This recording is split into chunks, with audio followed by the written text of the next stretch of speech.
Hello and welcome to Wheel Women Podcast episode 5. Today we head down to Australia for the first time and meet with grassroots cyclist and doctor Miranda Robinson. Miranda is a keen cyclocross rider, and like me, she came to cycling and racing a little bit later in life. We dive into the topics of parental guilt and also the internal insecurities that we all face. But we also discuss being a superhero for your kids and inspiring them through what we do. I hope you enjoy.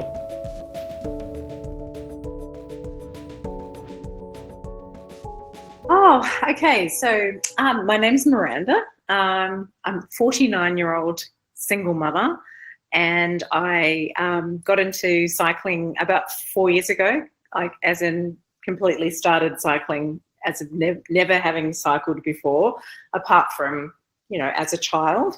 Bought a commuter bike and then had a boyfriend briefly who said I should get into road cycling. And in a roundabout way, I ended up in the CX scene, because I was training at a spin class with some girls who were a part of an all-women's trail riding CX skills group called Melbourne Dirt. And so they're a group of women who I guess an all-inclusive group of women who invite women of all ages, but also non-binary women, transgender women who are basically anyone who identifies as a woman is invited and is able to join in their trail rides or skill sessions, depending on what time of the year.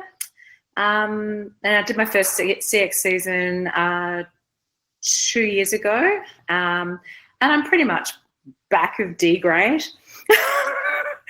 And that was kind of getting me down, and I sort of hired a coach at the beginning of last year to try and sort of get my skill set up a bit, and I was seeing some results, and I certainly wasn't getting on the podium. That's not where I want to be. I just want to not embarrass myself on the field, and then I was all set to start the season this year, but hey, things have been a little bit different worldwide this year. And it's just really been very hard to try and maintain any kind of groove at all. So that's where I am at the moment in the CX world and the cycling world in general. I've done lots of different things, just tried out lots of different things over that sort of 4 years. Bit of road riding, bit of sort of long endurance events. And as I said, on the weekend, I made an attempt on a Everest base camp. Had over lockdown, I've done 3 on the trainer, but real life was very different. Just trying to planning the nutrition and the accounting for like the freezing cold and the slippery roads, and I guess just just all of the elements that come in with an outdoor ride. Yeah, so I'm always setting up a big challenge. I guess that's the thing with me. And where are you in the world? So I'm in Melbourne, Australia. Yeah, and I work as a doctor. So my day-to-day through COVID's been pretty intense. So I've been working all the way through. I work as an obstetrician gynecologist. My hours have been pretty long. It's been a very intense few months. Trying to fit everything in and amongst kids and work, and it's crazy, really. Anyone would look at my life and go, "Why are you doing this to yourself?" I don't know. Yeah. I think that's the case with a lot of women, but actually it's what makes us wonderful. So. Oh, I agree. Women are amazing. We are totally amazing. Yeah. And how important has cycling been to you with surviving the last sort of 9 months? Well, cycling to me during the COVID lockdown, and in Melbourne we've experienced some of the strictest lockdowns throughout the world, really, particularly the last few months. For me, ironically, not that you'd not necessarily know that by meeting me, that I'm actually quite an introverted person. So in many ways, lockdown has quite suited my personality. And cycling, the cycling existence during lockdown has actually quite suited my personality. I don't get to go out on 6 a.m. or 7 a.m. road rides or group rides. I don't get to go out on the weekend group rides, or because I'm a single mum. It's not part of the cycling world for me normally, but it has been through lockdown because there's been all these Zwift meetups and Zwift Party. We had a group called Zwift Party, and so every weekend there'd be something. We'd be doing some mammoth ride on Zwift or lots of little meetups. And so for the first time I felt really involved in the cycling community, and that's kind of the irony of it all. Like, I feel quite sad now because now I've got this massive FOMO. I've actually had to unfollow a whole lot of people on Instagram because I felt actually really upset by the end of lockdown. I feel really happy for other people, but I feel really sad for me. It's very selfishly, because I feel like I'm going back to my little insular world of, having to try. If I want to do anything, I've got to, I guess, prioritize what is the most important ride for the week or the month, or because I can't do everything that I want to do. Everyone else seems to be able to just ride whenever they feel like it. I know you know what I'm talking about. I'm fortunate I don't have quite the same sort of job pressures and things, but yeah, I can imagine trying to fit it all in. How do you make racing work being a single parent? Well, I look at the CX calendar. We get it. We've got 2 series in Australia, and I try and work out my weekends. I'm on a group roster with with a group of women at work, and I'm on reasonable terms with my ex-husband. So generally speaking, I can get to most races through the calendar, but it does mean, a lot. I mean, it's a big commitment to be either working or with kids or racing every single weekend throughout the winter months, and that can get pretty intense. And so I guess, this year has actually been a bit of a reprieve from that, and actually a bit of a relief to not have that pressure in a way. But that's how I work it. And so the odd weekend there might be that I'll take my au pair away with us, and we'll rent out a little Airbnb in the country, and the kids will go off and do stuff with the au pair while I race, and then we'll meet up later in the day and I don't know, go out to a country pub for dinner or something like that. So it can work out to be quite a fun weekend all around. But I feel like this sense of, I don't know, this maternal guilt that I've left them bereft somehow, that I should be with them, and I'm being very selfish of doing something for me. And it puts a lot of extra pressure on you with your racing, because you think, well, if I'm leaving my kids, I should be performing better somehow. I don't know. That's how I feel anyway. Yeah. It's completely justified, and it's, yes, definitely shared. I too feel that. And when you don't just feel that you've let yourself down, but yeah, you feel like you've let, like for me, my husband down, who might be standing in the pits waiting to clean my bike. So I feel I've let him down. And then my kids that have stood there potentially in the drizzling rain, you feel you've let them down as well. So yeah, you do carry. And then you think of all those times where you've left your child for a training ride, or you've all those times that you've sacrificed to train for that event, and then you didn't do as well as you'd wanted to, and it's like all of it comes out. And sometimes it comes out mid-race when you're like, you've got the beast, what do people call it, like the lizard brain or monkey brain starts talking to you and just going, you're doing no good, why are you even bothering to turn up? You don't even look good in Lycra. Like, everyone's staring at you. You just, it just starts talking this terrible talk. And you're just in the middle of this race, and you don't even want to finish it, because you just feel like you're not doing a good enough job for all of the sacrifices that you've put yourself through to get there. I mean, I think I probably put a lot of pressure on myself because of my time constraints. So, and I'm not naturally an athletic person. I've come to this sport very late in life, and I'm used to applying myself to things in life and seeing results, and it doesn't necessarily work that way when it's something like, I don't know, cycling. It's a very competitive, and it's a sport that there's only one winner, and there's and people say, just enjoy it for what it is. Well, it's not in my personality. It's just not.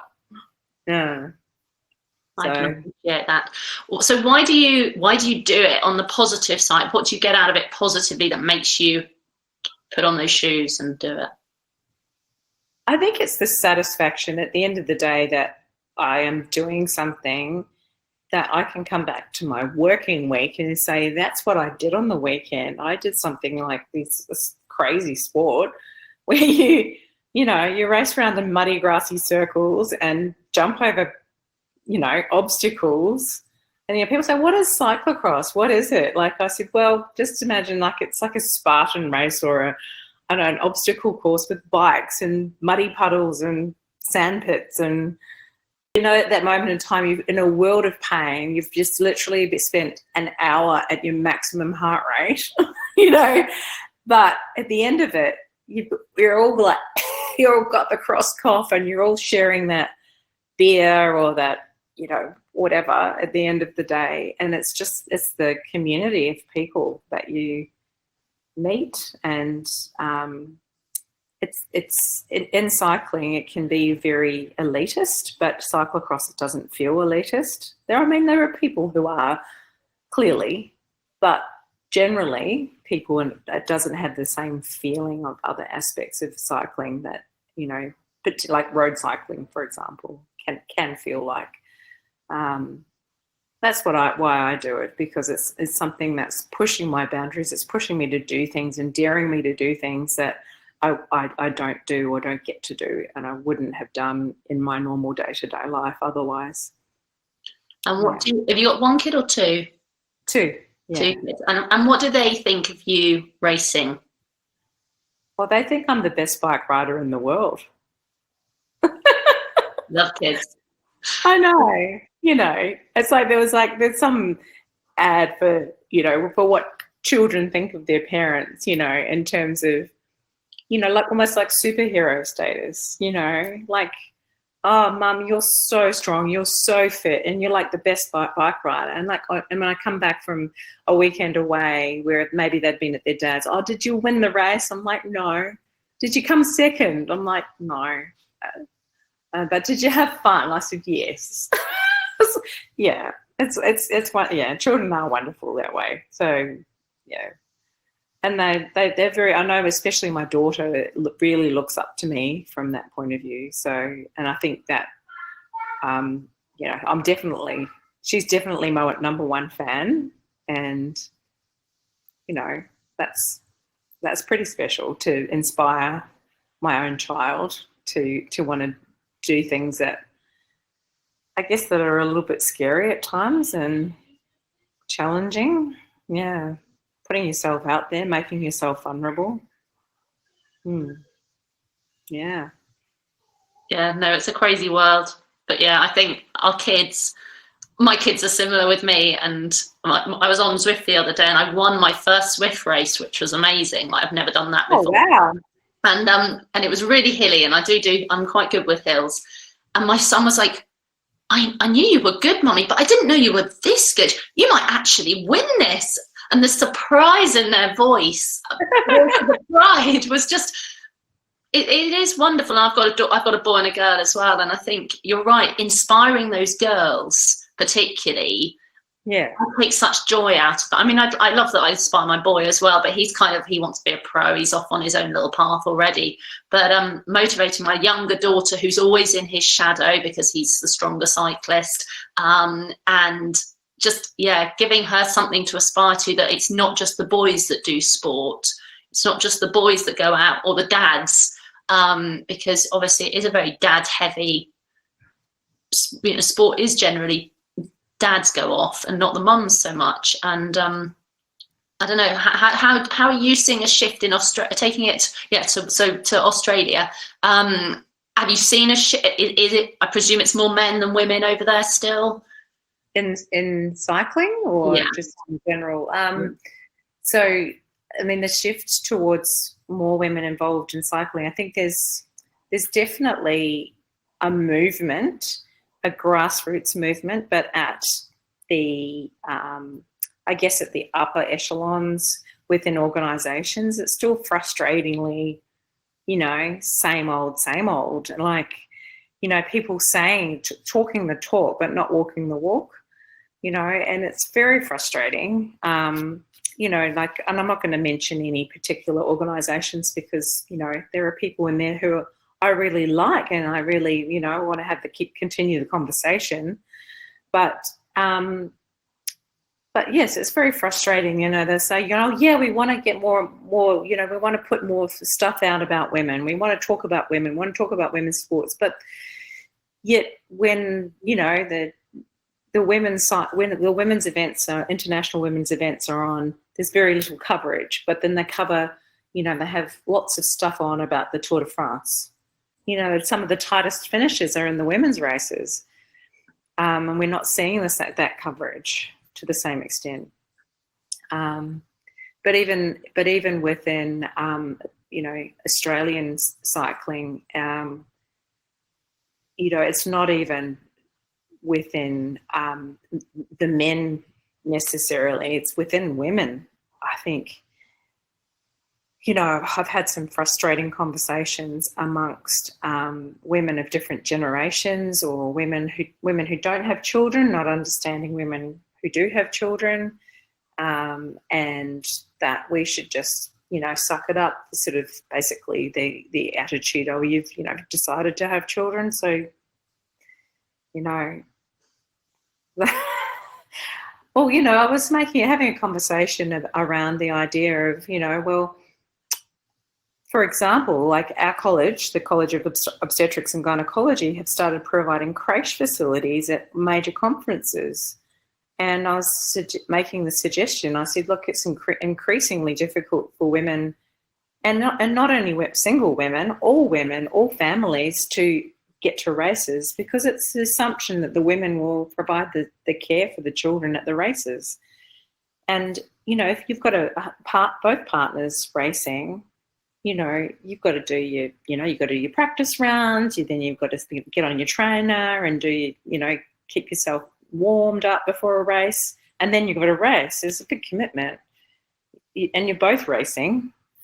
And I was making suggestions along the lines of, maybe we need to have facilities on board, at races, and what do we need to do to get something like that sort of started up, or at least the discussion. But I just got shut down by other women. It's very frustrating. Yeah, that is frustrating if you don't feel your own gender had your back. Exactly. Yeah. Oh, it's just too hard. It's just too much red tape. And I said, well, men get to race. I pay the same entry fee. I pay the same yearly insurance. I pay the same yearly membership to my club as anybody else, but I don't race nearly as much as the men. So why is that? But I basically got told to pull my head in and just be lucky, or thankful, and that I'm lucky enough that there's women's racing at all.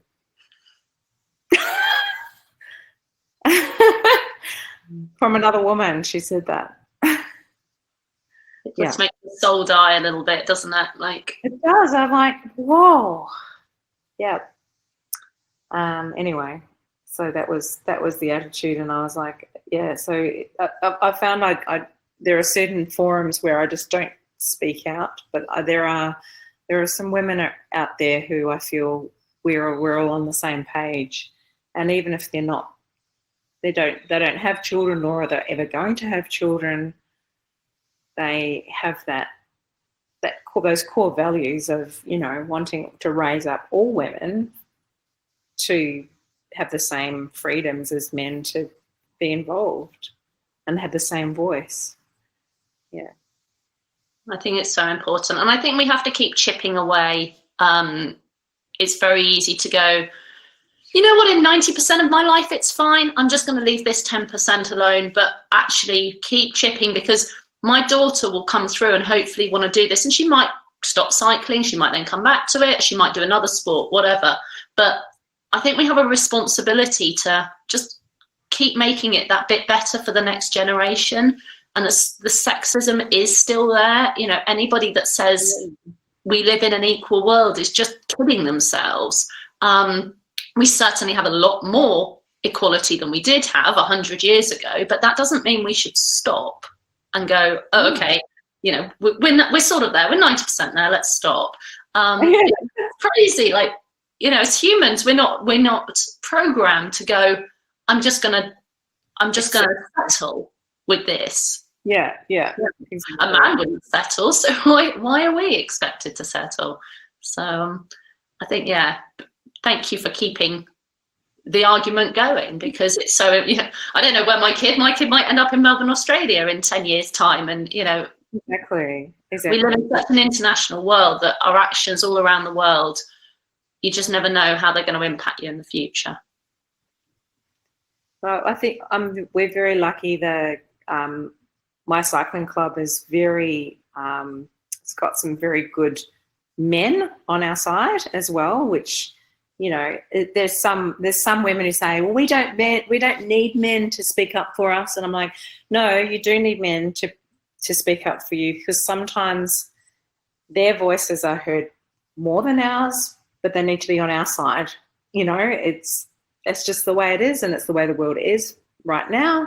But if they are speaking on our behalf and they are for us and they will be the shoe-in for us, then it can only be a good thing. And they're all into, you know, equality. And so I think it's, you know, I think it's fantastic. And they run some of the events, and they were all into the idea of providing at least a roster like that parents could say they were interested in, you know, oh, yeah, I'm tuning up to race and I'm interested in partaking in a bit of a childminding roster.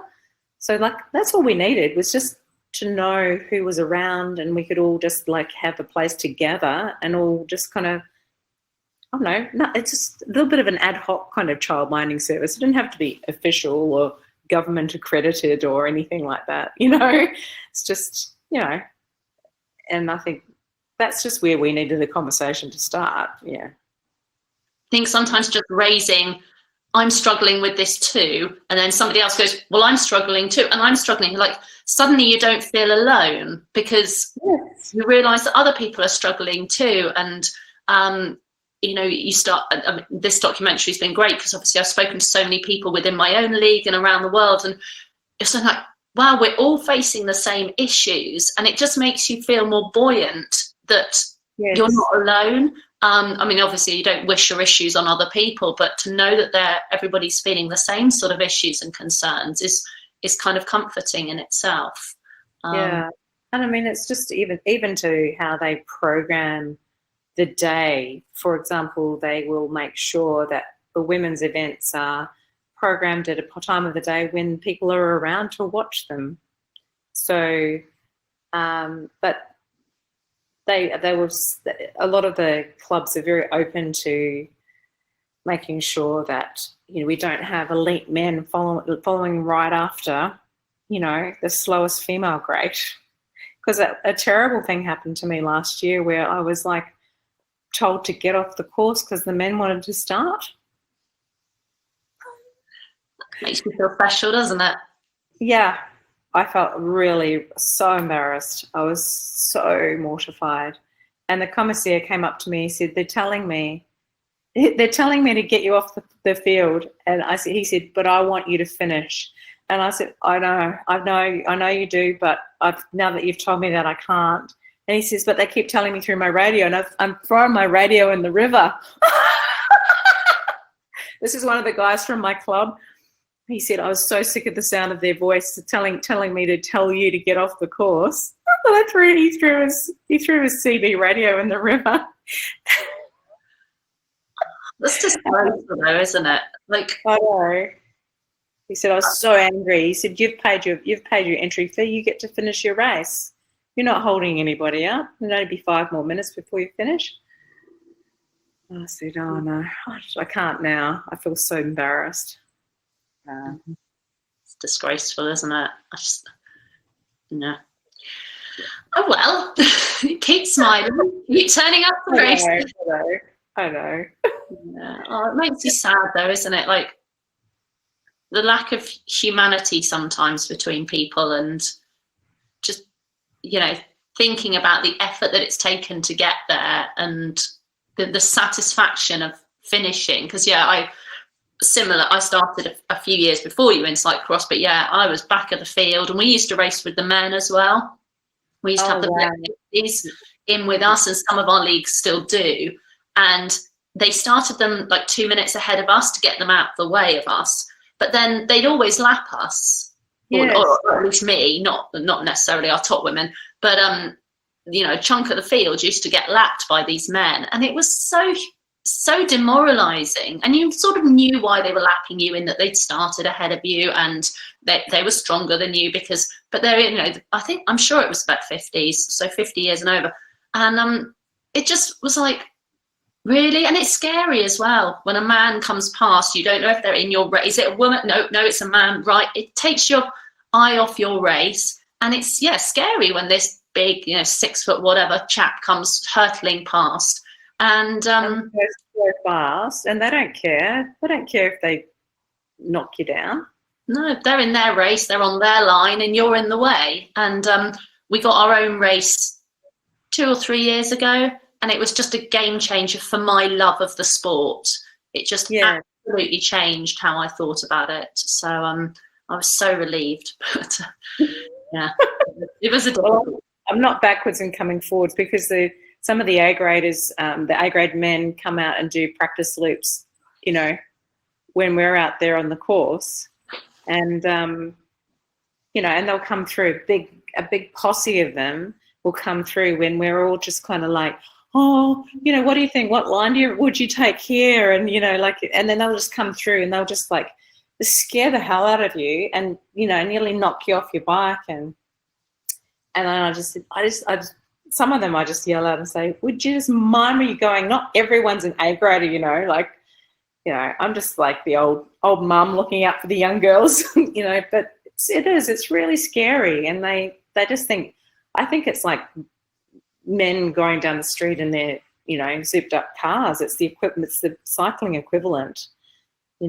See how shit hot I am on a bike. We can tell. We know you are. That's why you're an A grade. But you don't need to behave, dangerously around other people who are still learning. We're all learning. Yeah. And that's what these leagues are designed for. They're designed for people of any level to enter. Yes. And then you have your national league, which is it just A's and B's sort of grades, or? The national league is done based on your age group. Okay. So they're so like I would be, which is actually sometimes harder in a way, because in my age group, a lot of the women have just come, not necessarily my age group now, but the one I was in before, they've often just finished. They've just come out of elite, and they've just decided that they're too old now to race in elite. And so they're we decided there's a two-tiered racing in our grade. There's like the women have just come out of elite, and then there's us, the sort of the oldies that are just, just pottering around. Like, we think we're going quite fast, but it's, definitely very different. But that's okay. I think don't you? You look at riders and you go, well, I'm not going to beat them, but that's fine. They're having their own race. We're having our own little race. And yes, our results might be down the field, but within those people, I'm sitting comfortably, or I did well, or I didn't do so well. Yeah. And the National League tends to be longer races and more technical, well, a lot more technical. So usually they have to have a certain, you probably know all this anyway, they have to just have a certain, they have to be UCI kind of level. So they have to have a certain number of hurdles and a certain number of, what do you call it? See, it's all gone out of my head. Like sand and, yeah, there is a word for it, but it'll come to me later after. I'll send it to you. I'll insert it with a voiceover. Fit in. Yeah.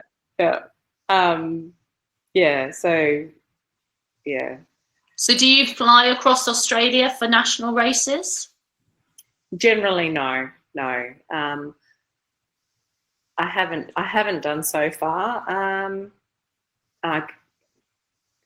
Some of my friends go to South Australia to go to some of the ones in Adelaide because they're supposed to be really, really good and really welcoming. But no, otherwise, most people wouldn't go any further than that. Sometimes people go up to Brisbane. No, I've only done the ones that are in Victoria. Yeah. So your local league would be like an hour drive? All the local ones we're usually within an hour. Like most of them are around the city or on the outskirts.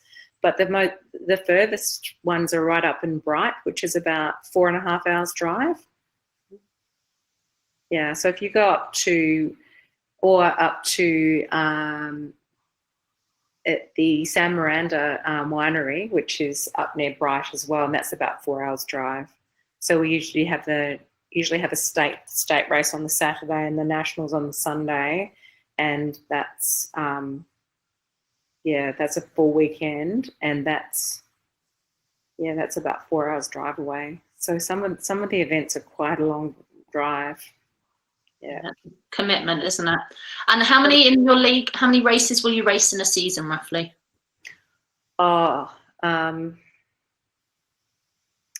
I'd have to look at my calendar. I actually don't know. Maybe 8.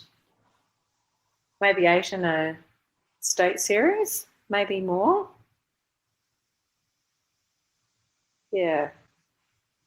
I honestly can't remember. Every weekend or every other weekend? It sort of works out to about like once every 3 weeks or something like that. Yeah. Cool. Yeah, our league runs, so we have about 16 in our league now. It's really built up in a non-COVID year. And they run from sort of mid-September through to kind of the end of January, and they're pretty much every weekend. So wow. Yes. Be quite full on. Yeah, that's no, there's nothing quite like that. I don't know what it was, maybe 10 or 12 when I started. I think last year was 16, maybe even 17 races actually. But then you don't have to do every single one to get qualifying points. No, same. I think it was about 10 races was the max for the max points sort of thing. But yeah, it was good. It's good. It's full on, but my kids race. My husband races sometimes, not so much now, because he found he wasn't doing so well. And I think the men, they really have, well, I think either you have to really commit to it, don't you? And he just felt it was a little bit too much. And but he's back in training for other bits and pieces. But it's nice having the focus, isn't it, of a league and races. Well, it's nice to have something to train for. Like, I feel like this year has just been a bit void, which is why we had the Everesting challenge, and we're supposed to be doing an Everesting in 3 weeks, but I think I've decided that I couldn't even finish a base camp, so I'm not sure that I'm going to be able to do an Everesting. But it was just nice to have something to be getting on the trainer and doing something, most days anyway. So how old are your children that they're racing? I've got a nearly 8-year-old and a 10-year-old. But they started racing. She raced as a 3-year-old, I think. Oh wow! Yeah. Yeah, so she was. We get a few on balance bikes, but most of them are on pedals. I think she was on pedals and did her first little race. And they do 1 lap of the kids course at that age, and everybody. It's just so lovely because the older kids are so considerate and so as careful as they can be. Obviously kids are unpredictable. But yeah, there's just such a they race under 10s at that stage, so you've got a big age range of kids, but they just love it, and I think it gives them something to the day's not just about us, then it's about them too, which is nice.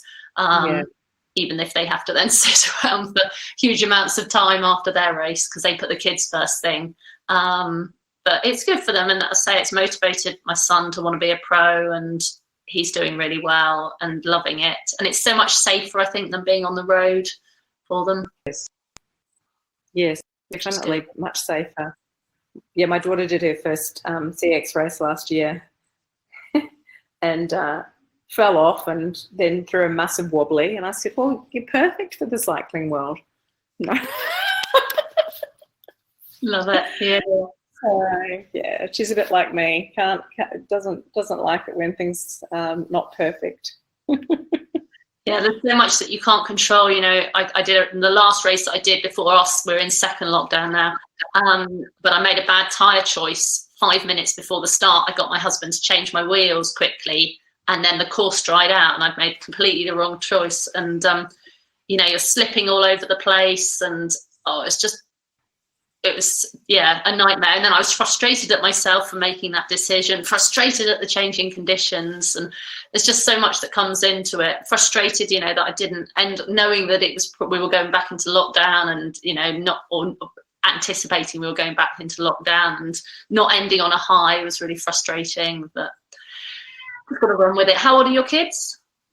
The same as yours, 8 and 10. Yeah, it's a great age. I think they're really fun age, and they can do a lot as well, can't they? So yeah, my son can't ride a bike at all. He's got some additional needs, so he's just terrified of getting on a bike. So I'm just going to take it in its own time. So we have a learn to ride course with our local council, and they got my daughter riding a bike within a half-hour lesson. They're fantastic. It's one of those things. It's really hard to teach your kids how to ride a bike when you're on your own. It's really, really hard. And so I had them all booked in to do that. But then, the lockdown happened, and so that was at the beginning of the year. And then I keep trying to get him back in to do that, and it's just not been possible. But I think he'd be great. He loves watching downhill mountain biking videos. He just loves it. He just thinks it looks so much fun. And I'm like, okay. So I'm thinking maybe I don't really want him to take up bike riding because he might become a bit of a daredevil. But I think he's just a bit worried that he's just a bit of an anxious kid. So we'll see. I'm sure he'll get there. It just might take a bit more time and different. I think so. Yeah, they're very good. The people that do the learn to ride courses for the kids, they have this amazing way of doing it, and the kids are just off. They just take off. It's amazing. Yeah. So yeah, I'm sure I'd love to have kids that are just like on their bikes and riding, because the freedom that it would give us to be able to go off and do stuff together would be great. But anyway. They will be, I'm sure, and they're at an age that they've got the strength. I mean, this is probably the first year that we really started being able to go on longer rides with the kids. Yes. And then wanting to, and we did just before lockdown in February, we went and test ran a route on the Isle of Wight, which is just south of where we live. And that was our first sort of touring. We went down, stayed in a B&B, and then came back. And that was the first thing we'd done with them. And it was really, really lovely. And it really opened our eyes to the opportunities for the kids. And then we got a camper van in lockdown. And I said to the husband, we've got to take the bikes wherever we go. Let's take the bikes because it just opens up the world. But I mean, mine have been riding since they were 3, but they didn't have the strength to do anywhere near as much as we wanted to do with them. But now they do. So I'm sure your kids the skills will come really quickly, and they've got the strength. So I'm sure they'll be there before you know it. So where are you, in Southampton or something? Are you? Yeah, just between Southampton and Salisbury in the New Forest, so which is lovely. Yeah, it's good. Yeah. My one of my best friends, she lived in around there for a while and worked at Winchester. Oh, yeah. So and I lived in Norwich for 14 months. Okay, so you know UK quite well.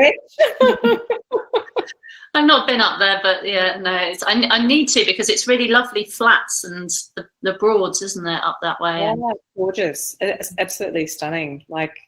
And it reminded me in part, like earlier, big white skies, big flat, big open countryside, and then the Norfolk Broads, and then up into the North Norfolk coast is just stunning. So yeah, it's very different from the rest of England in many ways, you know. And the people are a bit different. It's always fun to meet them. Yes. I mean, there's people, I used to do a clinic out there, at, only about an hour out of Norwich, and there's people there who'd never even been to Norwich, let alone go to London. Like, ooh, why would I want to go to London? Like, ooh, it's big city. No, we still have very regional livers, and then us sort of in and out people kind of thing. But yeah, I loved my year living there. It was fantastic. I loved it. Yeah. No, it's nice. I'm going to let you go to bed because you must be knackered. Thank you so much for meeting with me, and the things that you've said are perfect. They're just the sort of comments and insight that I wanted to get. So really appreciate it. Thank you so much. No worries. Okay. Have a good day. Good luck with lockdown. Yeah. It was really nice talking to you. Yeah, lovely to speak to you. Lovely to meet you, and have a lovely evening. I will. Thank you. Take care. All right. See you. Bye. That good old cross cough. Gotta love it. It was really interesting getting an insight into the cycling world down in Australia. Here in the UK, down there, all around the world, we're facing similar issues, and it's just really interesting to get people's insight from around the world. Thank you very much for listening, and look forward to seeing you soon. Bye.